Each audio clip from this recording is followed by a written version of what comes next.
네, 그러면 이제 수업 다시 한번 시작하도록 하겠습니다. 네. 자, 사업용 계좌 이제 들어갑니다. 자, 사업용 계좌부터 다시 시작하겠습니다.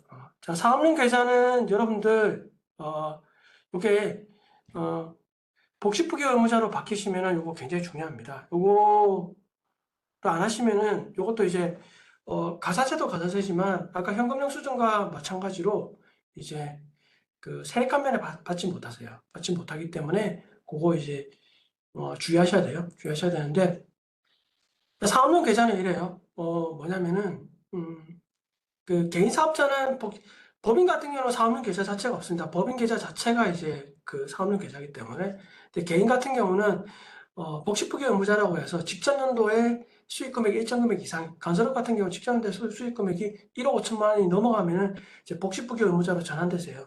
전환되는데 요 복식부기 의무자가 되시면은 요 본인이 가지고 있는 계좌를 갖다가 국세청에 사업용 계좌로 신고하셔야 돼요.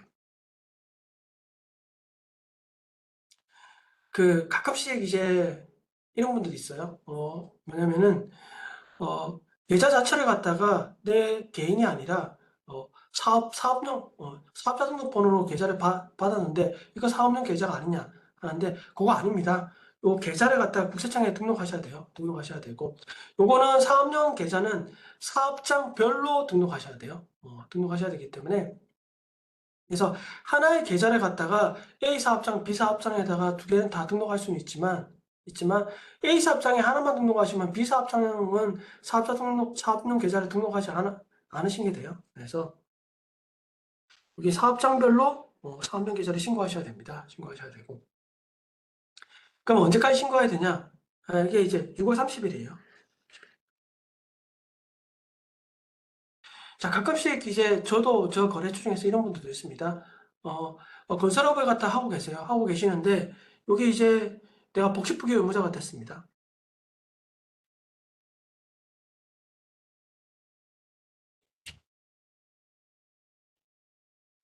복식부기 의무자가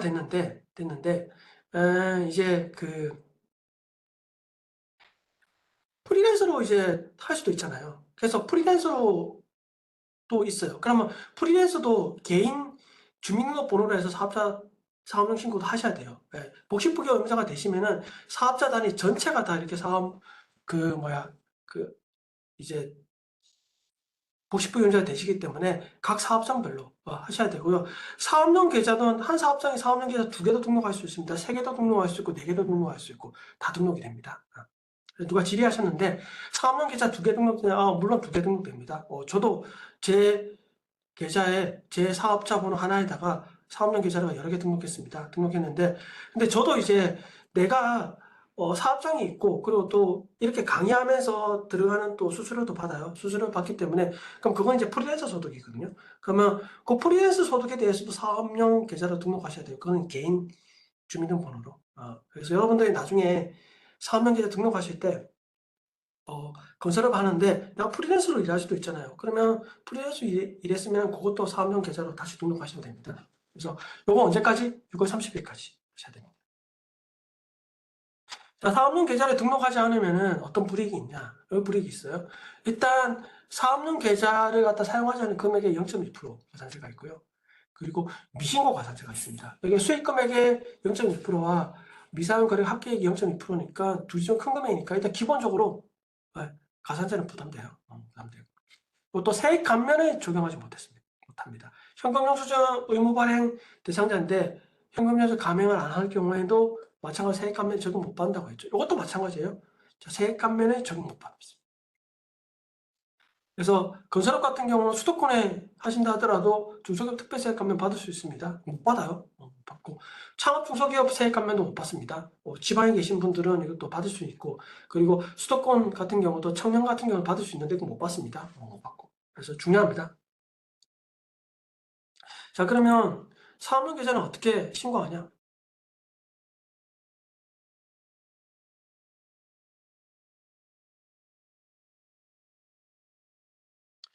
한 개의 계좌를 두 개의 사업용 계좌 중복해서 등록도 됩니다. 등록도 되고요. 그 대신 이럴 경우에는 어떻게 되냐? 좀 구분하셔야 돼요. 이게 그 내용을 갖다가 그 그러니까 거래를 갖다가 좀 구분해서 기장을 갖다가 하셔야 되기 때문에 뭐 기본적으로는 뭐 하나의 계절에 두 개의 사업자 계절로 등록도 사업장에다 등록한 사업자 번호가 두 개 있다 그러면 해도 되는데 그러면 이제 기장 자체를 갖다가 각각 구분해서 해야 되기 때문에 그거는 좀 감안하셔야 돼요. 감안하셔야 돼요. 자, 사업용 계좌는 어떻게 신고하냐? 여기 운명 등록 신청 요 메뉴에 들어가셔가지고요. 세금 관련 신청 신고 공통사항 여기 들어가시고 그래서 사업용 공익법인 개설 계좌 조회에 들어가셔가지고 여기 개설 여기 클릭하시면 됩니다. 자, 그러면 여기 사업자 번호 있고 주민번호가 있죠. 그래서 프리랜서 분들은 주민번호로 들어가셔야 돼요. 프리랜서 분들도 복지부교 의무자 되시면 요거 사업용 계좌 신고하셔야 돼요. 신고하셔야 되고 그리고 내가 아까 앞선에서 내가 얘기했듯이 내가 사업자도 있고 프리랜서도 있다. 그러면 각 사업장별로 각각 신고하셔야 돼요. 근데 뭐 계좌는 동일한 계좌로 하셔도 되는데 일단 각각 신고하셔야 됩니다. 그래서 사업자 번호로 들어가셔가지고 하고 나서 사업용 계좌 체크하시고 이렇게 계좌번호 등록하시고 신청하시면 됩니다. 뭐 크게 어렵지 않아요. 이거 1분이면 됩니다. 1분이면 되는데 이거 1분을 갖다가 여러분들 그걸 안 하셔가지고 나중에 세법상 이렇게 불이익을 받을 수가 있어요. 1분이면 됩니다, 여러분들. 그렇죠. 그러면 뭐 저 같은 경우도 여기 뭐 제 사업자 번호 하나에다가 뭐였습니까? 두 개가 등록되어 있죠. 두 개가 등록되어 있으니까 이렇게 하셔도 됩니다. 사업자 하나에다가 두 개도 등록하셔야 되고 하나의 계좌를 여러 사업장에 등록하셔야 되고 그 대신 하나의 계좌를 여러 사업장에 등록하실 경우에는 일단 그 기장 자체를 구분해서 하셔야 되는데 일단 구분은 좀 해주셔야 돼요. 해가지고 자, 사업용 계좌는 이렇게 해서 마치겠습니다. 그래서 사업용 계좌 여러분들 복식부경 의무자 되시면은 사업용 계좌 반드시 신고하셔야 돼요. 자, 그리고 이제 인건비 들어가겠습니다. 우리 이제 건설업 하시는 분들은 인건비가 굉장히 큰 비중을 차지하죠. 그래서 거의 뭐 인건비 비중이 뭐 보통 한 20, 30%는 되는 것 같아요. 일단 인건비 비중이 굉장히 크게 차지합니다. 인건비를 갖다 신고하는 방법이 두 가지가 있어요. 요즘에 건설업 하시는 분들도 일용직으로 안 하고 일용직으로 하시면은 4대 보험도 이제 들어가야 되는 경우도 있고 뭐 이렇기 때문에 일용직으로 하지 않으시고 프리랜서로 하시면은 좀 쉬우니까 일단 프리랜서로 하시는 분도 있어요. 그리고 또 일용직으로 해서 신고하시는 분들도 있고 그래서 그 두 가지에 대해서 여러분들 신고하는 방법에 대해서 같이 한번 보겠습니다. 자, 먼저 일용직이에요. 일용직. 자, 세법에서 일용직 개념은 다음과 같아요. 세법에서는 3개월 미만의 기간 동안 근로를 제공하면서 근로를 받는 근로자를 갖다 일용직 근로자라 해요. 근데 건설업 같은 경우는 현장별로 1년 미만의 근로를 제공하면은 이제 일용직으로 분류가 됩니다. 그래서 건설업은 1년이고요. 일반적으로는 3개월입니다. 그래서 일용직으로 요건을 갖추시면 일용직이 이제 해당이 되고요. 자, 일용직은 일단 세부담이 적죠. 근로자의 세부담도 적고요. 그러니까 근로자 같은 경우는 이게 분리가 돼야 되기 때문에 다른 소득과 나중에 종합소득 신고에 탑단해서 신고 안 하셔도 돼요. 안 하셔도 되고. 세금 떼는 것도 좋으니까 이제 사업자분들도 뭐 일용직으로 하시는 분들이 많습니다. 그래서 뭐 세금을 갖다가 떼고 주면은 이제 근로자를 갖다가 구하기가 어려우니까 또 사업자분들이 대신 내주는 경우도 있어요. 이게 있기 때문에 일용직으로 하시는 분들도 있습니다. 하시면 자 일용직은 그럼 원천세를 계산해야 돼요. 요거는 여러분들 계산하실 줄 아셔야 돼요. 그래서 요거 떼고 주셔야 됩니다. 떼고 주셔야 되는데 일단 일당이 18만 7천 원이 안 되면은 징수할 세금 없어요. 근데 18만 원이 넘어가 버리면 징수할 세금이 있으니까 계산하는 산식은 이렇습니다. 그래서 1급여에다가 1당에다가 그다음에 근로소득공제 15만 원 빼고요. 빼고 나면 이제 과표가 나오는데 여기에서 세율을 곱하면 세율 6%입니다. 여기에서 산출세액이 이제 55%를 세액공제를 해주면은 이제 원천징수의 세액이 나와요. 근데 18만 7천 원이면 이게 원천징수 세액이 얼마 나오냐? 999원이 나오거든요. 그러면 1,000원이 안 되면은 원천징수를 안 합니다. 세법에서는 안 하기 때문에 그래서 18만 7천 원 이하면은 일당이 이제 안 돼요. 요거는 계산하셔야 돼요, 여러분들. 운전자 신고는 어떻게 하냐? 일단 지급한 날에 다음 달 10일까지 신고하는 게 원칙입니다. 원칙이고. 그래서 내가 예를 들어서 지급을 갖다가 지금 8월 19일이니까 8월 19일 날 지급했다. 그러면 언제까지 신고한다? 9월 10일까지 신고하셔야 돼요. 물론 이제 10일 자체가 공휴일이나 이러면 연장됩니다. 그 다음 날로 연장되고 토요일이나 이런 같은 경우는. 그리고 반기별 납부 승인을 얻은 경우에는 이제 반기별로 할 수 있어요. 반기별로. 근데 반기별 납부 승인을 얻은 경우는 하더라도 다 추후에 나오겠지만 지급 명세서는 매월 제출하셔야 됩니다. 매월 제출하셔야 되고. 그래서 상시 근로자가 20인 이하인 경우에는 이제 반기별로 승인을 얻어가지면 반기별로 할 수 있습니다. 근데 반기별 납부 승인을 얻는다 하더라도 이런 거 같은 경우 인정상여라든지 이런 것들은 매월 신고하셔야 되고요. 그리고 아까 앞선에서 얘기했지만 지급명세서는 매월 지급일이 속하는데 다음 달 말일까지 제출하셔야 됩니다. 그래서 1월부터 6월까지는 이제 7월 10일, 7월부터 12월까지는 이제 1월 10일 이렇게 하시면 됩니다. 내가 반기별 납부를 하고 싶다. 그러면 그 종료일의 그 전달, 일기 같은 경우는 이제 6월 1일부터 6월 30일까지죠. 이때 승인을 얻으면은 이제 7월부터 12월까지는 1월 10일 날 하시면 되는 거고요. 자, 하반기 때는 뭡니까? 12월 1일부터 12월 30일까지 승인을 얻으시면은 그 다음에 1월부터 6월까지는 7월 10일까지 신고 납부합니다. 이때 이제 납부를 6개월마다 한 번씩 납부하니까 사업자 입장에서는 내가 기한의 이익이라고 하죠. 이런 게 좀 발생할 수도 있습니다. 발생할 수 있고. 반기별 납부 포기하는 경우에는 이제 포기 신고를 제출하시면 되고요. 그리고 포기하고 나서 매월 납부로 이제 전환됐을 때는 그 포기월까지는 오전에 신고 한번 하시고요. 그 다음에는 이제 다음 달 10일까지 이제 그 매월 이제 신고하셔야 됩니다. 자, 온천세 신고하는 거는 어떻게 하냐? 홈택스에 통해 신고하는 거는 여기로 들어가요. 자, 홈택스 들어가셔가지고 세금 신고 요 메뉴를 클릭하시고 온천세 신고라고 있어요. 신고를 있고 여기에다가 일반 신고 들어가시면은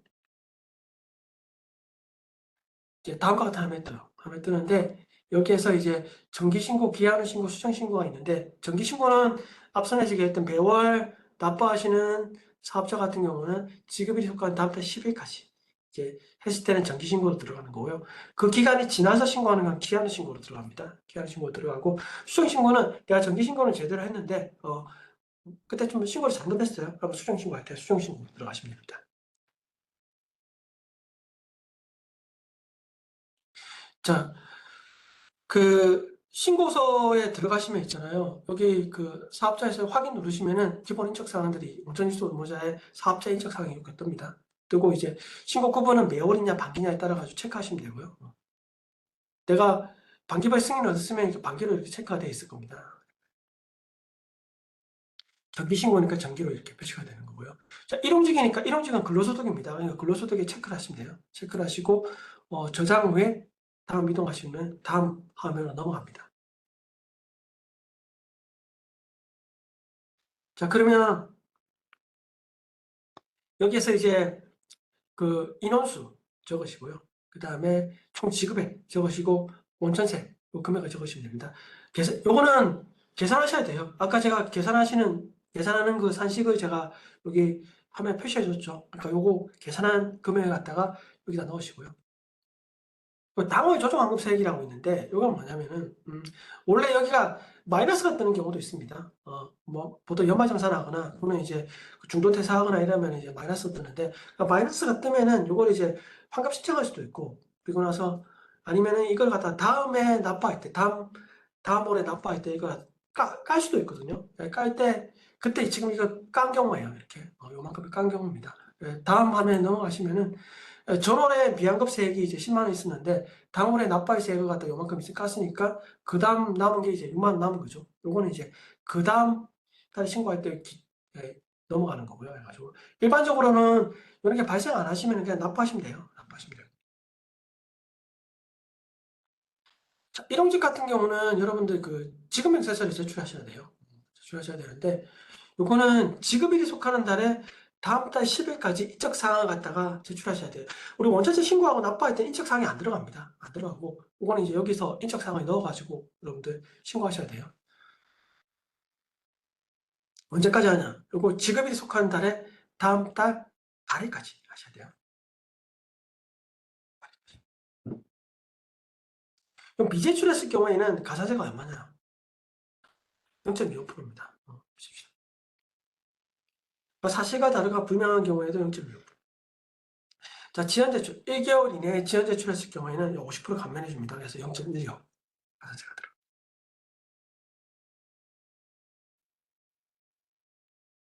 자, 지급 엑세스 제출을 어떻게 하냐? 이렇게 합니다.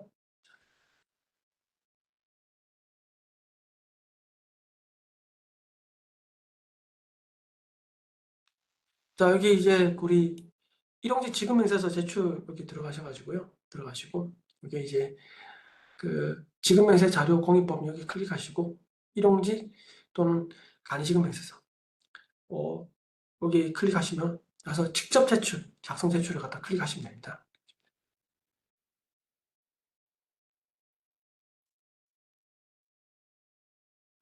자, 이렇게 클릭하시면은 이제 그 다음과 같은 화면이 나타나요.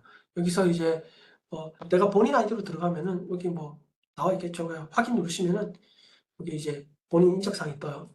뜨고 여기서 지급명세 선택하는데 여기서 일용직 지급명세서를 선택하시면 됩니다. 그래서 상세 내역 작성하기를 클릭하시면 돼요. 클릭하시면은 다음과 같은 화면입니다. 그러면 이 해당 사항을 갖다 입력시킵니다. 자, 우리 그 소득자의 인적사항, 주민번호라든지 외국인이면 외국인 등록번호 이거 갖다가 넣으시고, 내국인이면 내국인, 외국인이면 외국인 체크하시면 됩니다. 체크하시면 돼요. 자, 그럼 근무열과 직업을 갖다가 선택하시고 나서 근무 일수는 언제냐? 뭐 3일이면 3일 이거 선택하시면 되죠. 그리고 최종 근무한 일이 언제냐? 그럼 5월 15일에 근무했으면 그 5월 15일에 하시면 되고요. 과세소득은 여기다가 금액이죠. 지급액이죠. 지급액 적으시고 나서 원천징수세액은 요거는 계산하셔야 돼요. 계산하셔야 됩니다. 그래서 여기서 등록하기 누르시면은 해당 사항이 위에 이렇게 등록이.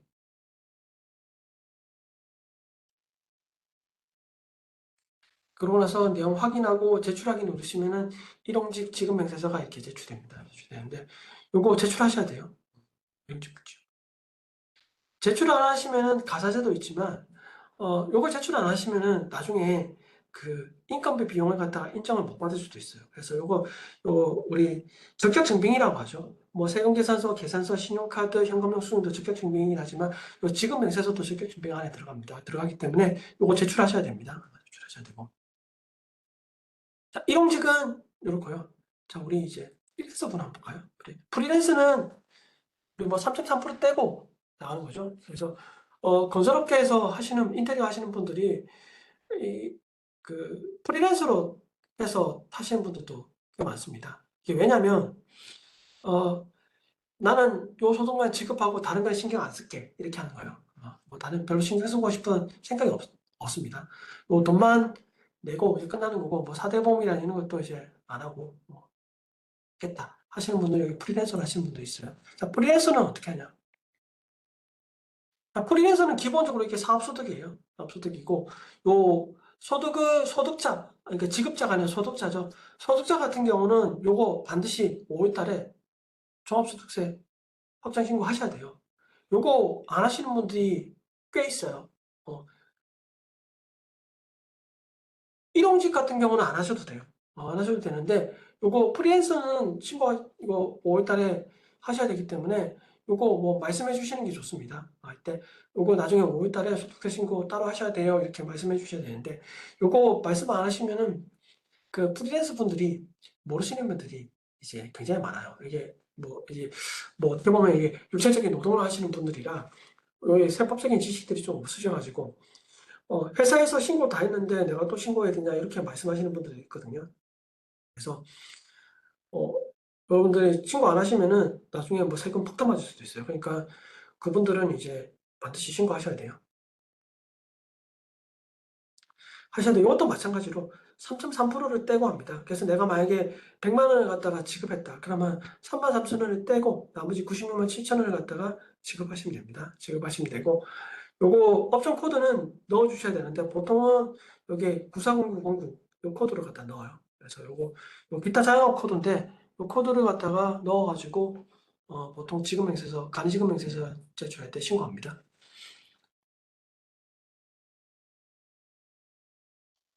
요거 신고하는 거는 마찬가지, 일용직과 마찬가지 똑같아요. 앞선에서 내용과 설명과 똑같기 때문에 따로 뭐 생략하겠습니다. 매월납부는 지급일이 다음 달 10일까지, 반기는 반기에 끝나는 날에 다음 달 10일, 그러니까 7월 10일, 1월 10일 이렇게 신고하시면 돼요. 포기하고 이런 것도 마찬가지, 일용직과 똑같아요. 자, 우리 프리랜서 원천세 신고하는 건 어떻게 신고하냐? 이것도 기본적으로는 일용직과 똑같습니다. 똑같은데 차이점이 뭐냐면은 차이점을 제가 설명해 드릴까요? 자, 세금 신고 들어가시고 원천 신고 들어가시고 일반 신고 들어가시면 됩니다. 여기 정기 신고, 기한 신고, 수정 신고, 정기 신고는 기한 내 신고하는 거. 지급일이 속하는 달 다음부터 10일까지. 또 반기는 이제 반기 7월 10일, 1월 10일 그때 신고하는 거고요. 자, 기한 신고는 기한 신고 기한 내 신고 안 한 겁니다. 그래서 추후에 신고하는 거 얘기하면 됩니다. 수정 신고는 신고를 했는데 신고량이 오류가 있을 경우 이제 신고하는 경우고 기한 신고나 수정 신고할 때 가산세가 있으니까 이건 주의하셔야 돼요. 이것도 신고 내역에 들어가시면은 확인 누르시면 기본 인적 사항이 이렇게 뜨고요. 또 매월이냐 반기냐는 이제 기본 체크가 되고 그리고 여기서 프리랜서는 근로소득이 아니라 사업소득입니다. 그러니까 사업소득에도 체크하셔야 돼요. 일용직은 근로소득으로 체크하시고요. 자, 프리랜서는 사업소득으로 체크하시고 저장 누르고 다음 넘어갑니다.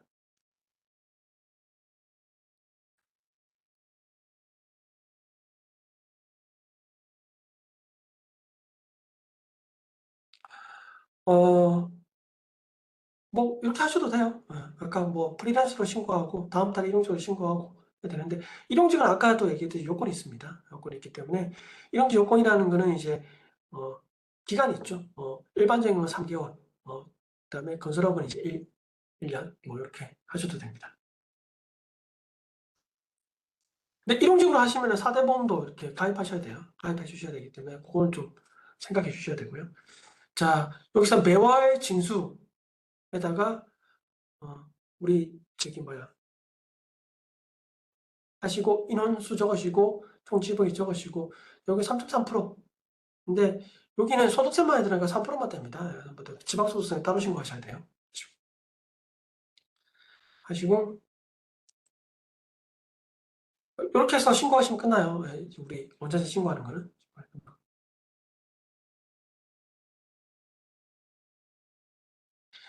자, 프리랜서는 간이지급 명세서를 제출해요. 이거 다음 달 말일까지 간이지급 명세서 제출하셔야 돼요. 제출해야 되고.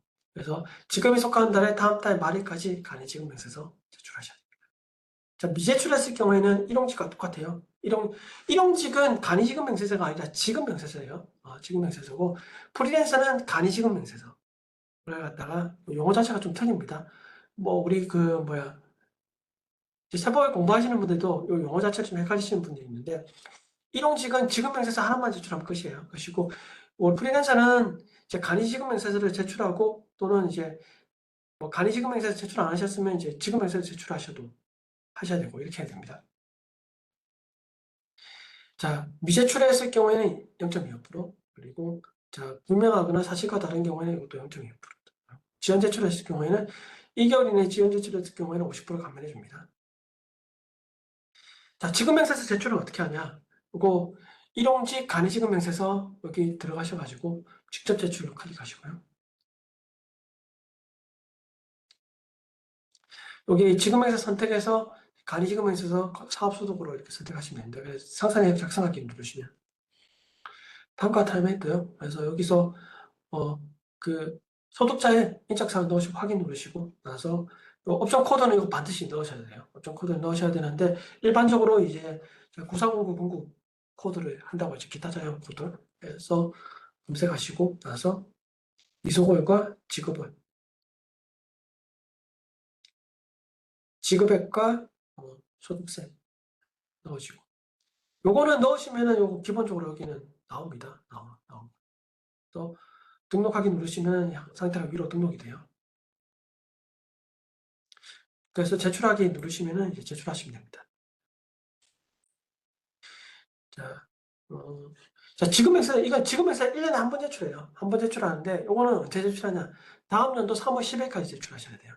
3월 10일까지 제출하면 전자신고로 이렇게 홈페이지로 제출할 수 있고, 이 기간 이후에 제출하실 것 같은 경우에는 요거 서면으로 제출하셔야 돼요. 자, 근데 원천징수 대상 사업소득에서 연말정산 대상 사업소득 제외하고요. 연말정산 대상 사업소득이라면 보험 모집인이라든지, 뭐 방문 판매원이라든지, 그다음에 음료 배달원이라든지 이런 분들은 이제 연말정산 대상 사업소득인데, 그거 제외하고는 간이지급명세서를 제출하면은 지급명세서는 제출한 것으로 의제해요. 그래서 간이지급명세서만 제출하면은 지급명세서는 제출 안 하셔도 됩니다.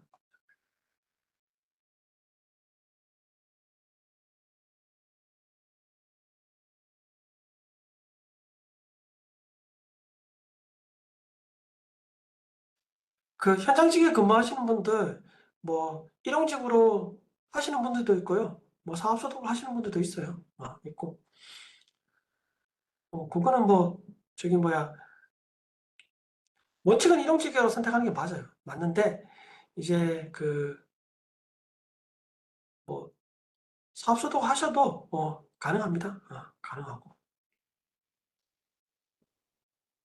근데 일용직으로 하시면은 조금, 소득 입장에서 일용직이 훨씬 좋죠. 훨씬 좋고.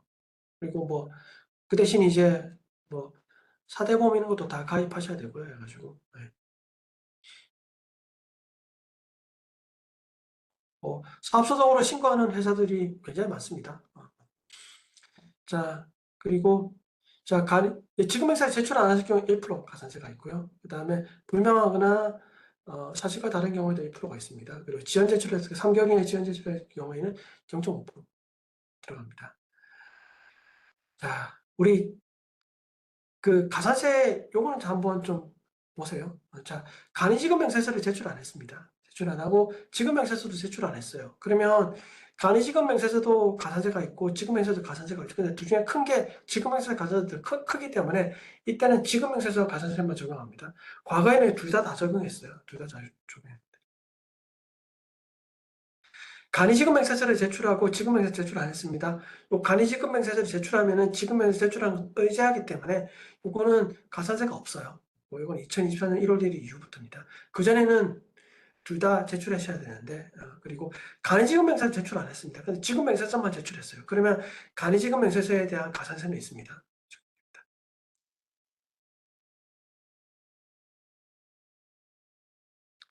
자, 지급명세서 제출하는 건데, 요거는 여기서 지급명세서 제출에다 클릭하시고요.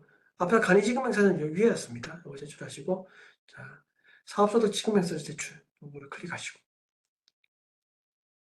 직접 제출, 뭐, 이렇게, 그 다음에 뭐, 프로그램 변환 제출인데 직접 제출로 클릭하시고, 연간 제출에다가 체크하시고, 여기 원천징수 의무자, 그러니까 사업자죠. 사업자의 확인 누르시면 기본 인적사항이 들어갑니다.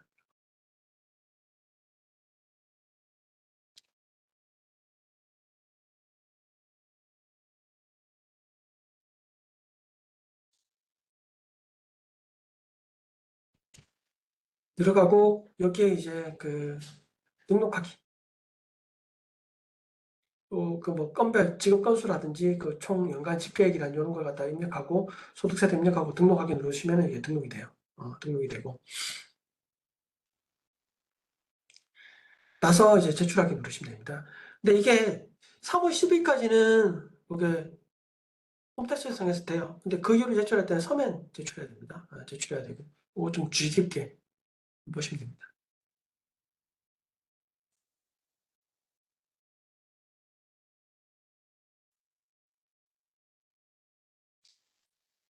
자, 다음은 우리 이제 과세 면세 여부하고 공급 시기 관련된 이거 세금 계산서와 관련된 거예요. 관련된 건데 이거 같이 한번 보겠습니다. 제가 첫 시간에 한번 얘기했는데, 자, 우리 건설업을 갖다가 시공구청에다가 이제 등록한 경우, 건당 이제 그 공사 금액이 1,500만 원 이상인 경우에 등록한 사업자 같은 경우는 자, 국민주택 규모 이하, 우리 보통 8호 제곱미터 이하죠. 요걸 건설하는 경우에는 요거는 면세입니다. 그리고 그 외에는 과세예요. 그래서 면세기 때문에 요거는 이제 나중에 우리 계산서를 발급하시면 되고요. 그거 이제 그 외에 나머지는 이제 세금 계산서를 발급하셔야 돼요. 자, 겸용하는 경우. 국민주택 규모 이하의 어떤 주택도 건설하고, 이제 다른 것도 같이 초과하는 거라든지 뭐 상가라든지 이런 거 하는 경우에는 일단 안 분할해야 됩니다. 안 분할해야 돼요. 요건 뭐 사용 면적 비율을 안 분하는데, 안 분하는 방법은 뭐 까다롭습니다. 예, 그래서 여러분들 뭐 이런 것들은 이제 나중에 우리 뭐 세무회계 사무소에 맡기시면은 이제 거기서 이렇게 처리해 주는 거고요. 뭐 앞선에서 얘기했듯이 이 제가 하는 뭐 시험공증서도 등록해야 되고 사업용 계좌도 등록해야 되고 그다음에 뭐 지급명세서도 제출해야 되고 간이지급명세도 제출해야 되고 운전세도 신고하셔야 되고 뭐 본인이 직접 하셔도 돼요. 하셔도 되고 본인 직접 뭐 하시기가 좀 시간상으로 어렵다 또는 뭐 잘 못하겠다 이런 분들은 이제 뭐 수주료 주시고 맡기시면 됩니다. 맡기시면 뭐 그런 거 대행해 주는 데가 이제 뭐 세무사업을 하시는 분들이 대행해 주는 거니까 이제 그분들한테 맡기시면 되고요. 미등록, 건설업에 등록하지 않은 사업자 같은 경우는 무조건 과세예요. 그래서 무조건 세금계산서 발급하셔야 돼요.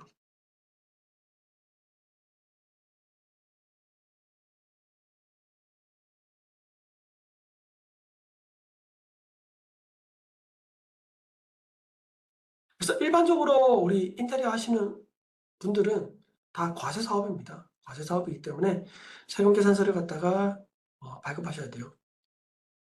등록을 하지 않은 사업자가 우리 국민주택 규모 이하를 갖다가 이제 건설한다고 해서 계산서 발행하시면 이거 다 나중에 추징당합니다. 그래서 주의하셔야 됩니다.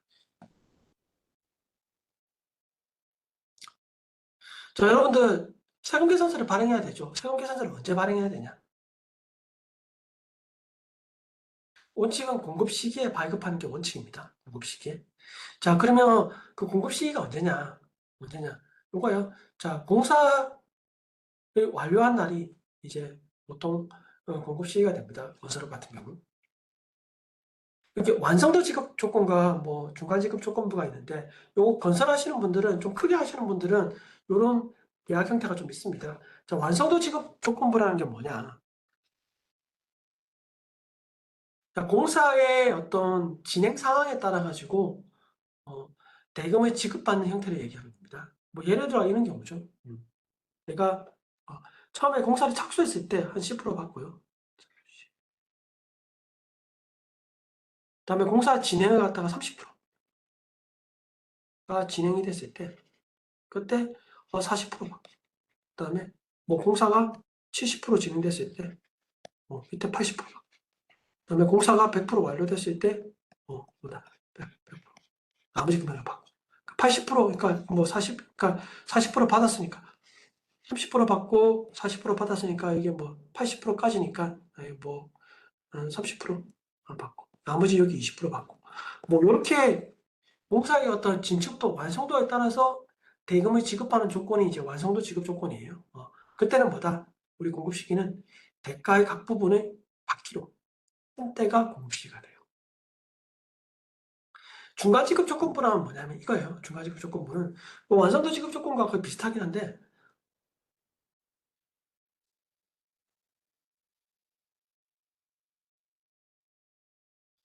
어, 계약금을 지급하고 받은 하고 나서 그 이후에 이제 완성될 때까지 그러니까 6개월 이상 걸리는 경우예요. 그리고 계약금의 나머지 금액을 2회 이상 분할해서 받는 경우니까 보통 계약금, 중도금, 잔금 이렇게 받는데 잔금 받고 그 6개월 계약금 지급한 날 다음 날부터 완성되는 날까지가 6개월이 넘어가는 건 중간 지급 조건부입니다.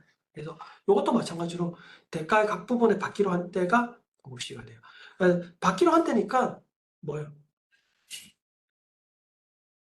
받은 거는 중요하지 않습니다. 내가 받았는지 안 받았는지 중요하지 않아요. 이렇게 계약서상에 받기로 한 날이 이제 공급 시기가 돼요. 그러니까 이때 세금 계산서를 발급하는 게 뭐다? 원칙입니다. 원칙. 그 날짜를 작성일자로 해서 발급하는 게 원칙입니다. 물론 이제 추후에 나중에 나오겠지만 특례 규정에 의해 가지고 우리 뭐 공급 시기 때마다 세금 계산서를 발급하라고 하면은 발급하다가 뭡니까? 일이 나오는 거죠. 그렇기 때문에 어, 우리 특례 규정에 의해 가지고 발급일이 그 공급 시기가 속하는 날의 다음 달 10일까지 10일은 아까 뭐라고 했습니까?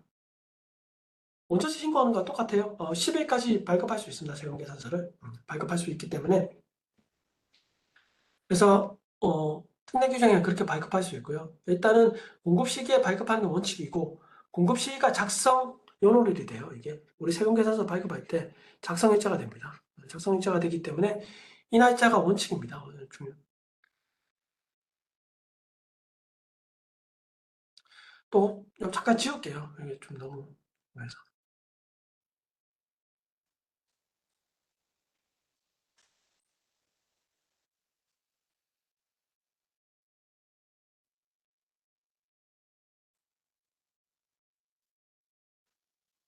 자 다음은 우리 이제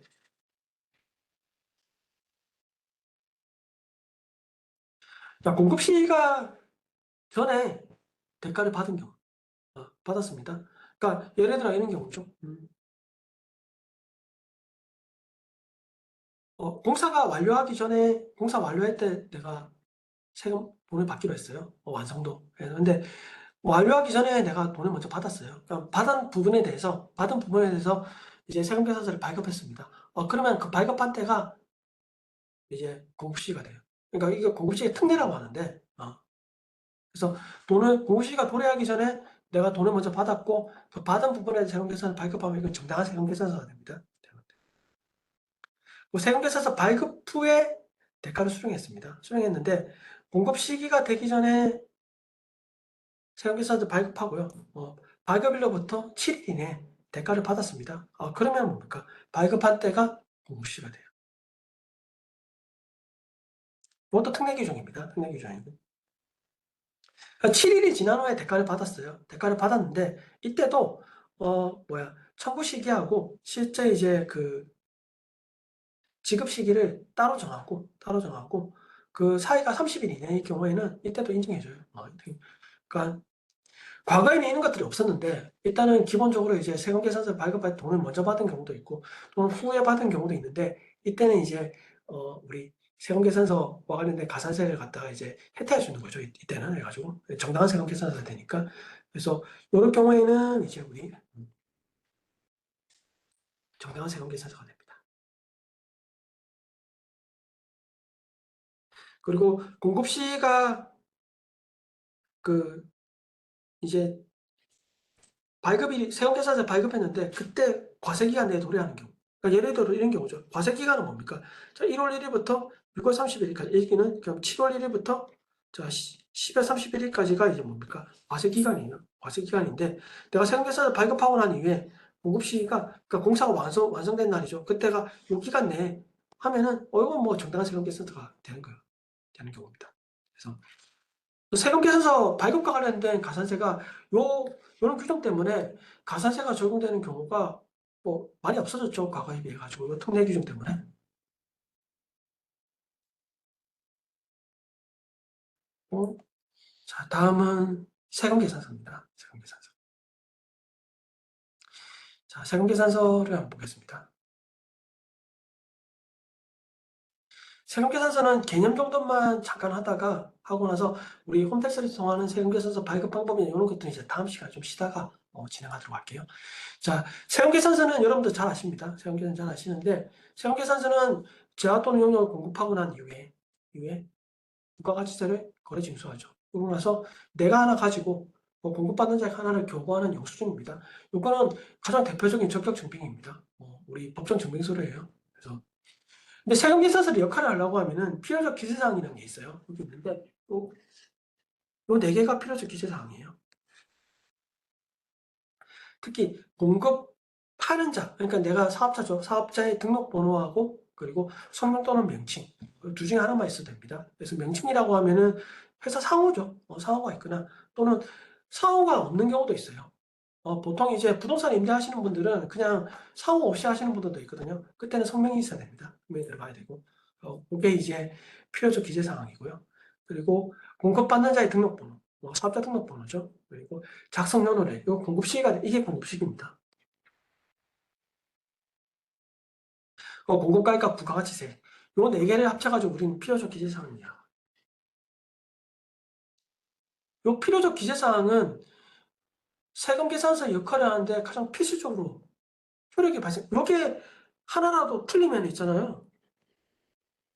자, 세금 계산서의 효력을 상실합니다. 상실하기 때문에 요 내용들은 다른 것들은 정확하지 않아도 되는데 요건 정확하셔야 돼요. 그래서 요게 틀리면은 매입자 같은 경우는 매입세 공제를 못 받는 경우가 발생할 수도 있고요. 발생할 수도 있고 또 공급자 같은 경우는 가산세를 부과할 수 있습니다. 가산세를 부과할 수 있기 때문에 가산세가 적용될 수도 있기 때문에 뭐다? 굉장히 중요한 겁니다. 그래서 이거는 제가 이제 과거에 회사 다닐 때 이제 그때 제가 뭐 회계 팀장으로 했을 때니까 회계팀 직원을 뽑을 때 요거 물어봐요. 물어보는데 요거 정확하게 답변하시는 분들이 많지가 않아요. 저는 면접을 거의 한 수십 명을 면접을 봤는데 그중에서 딱 한 명 봤습니다. 요거 정확하게 아시는 분이. 왜? 그냥 우리 뭐 기재사항 같은 다 적었기 때문에 다 적기 때문에 뭐 어떤 게 필요적 기재사항이 어떤 게 임의적 기재사항을 잘 몰라요. 모르기 때문에 일단 요 네 개가 필요적 기재사항이고 나머지는 임의적 기재사항입니다. 뭐 품목이라든지 또는 이거 외에 공급받는 자 사무라든지 이런 것들은 안 적으셔도 세금 계산 역할을 수행합니다. 수행하기 때문에 이게 필요적 기재사항이다. 이거 기억하세요. 그래서 세금 계산서가 양식이 이런데 앞선에서 얘기한 이런 경우죠. 자, 우리 이게 등록번, 공급하는 자의 등록번, 그리고 자 상호 또는 명칭이죠. 둘 중에 하나만 있으면 됩니다. 있으면 되는데 또 공급받는 자의 등록번, 작성일자, 그러니까 공급가액과 마치세. 이게 필요적 기재사항이죠.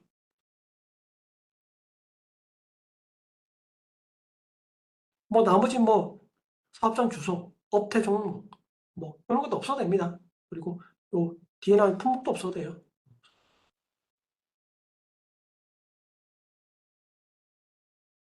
그래서 이런 필요적 기재사항을 반드시 기재하셔야 돼요. 우리 세금계산서 발행하실 때 요 반드시 요 네 가지 항목들은 반드시 적으셔서 이제 발급하셔야지 나중에 이제 여러분들 세금계산서와 관련된 사항에서 가산세를 묻지 않는다든지 매입자 같은 내가 매입했을 때는 뭡니까 매입세 공제를 불공제를 갖다가 공제를 받지 못하는 경우가 발생할 수 있기 때문에 여러분들 이런 것들을 이제 반드시 아셔야 됩니다.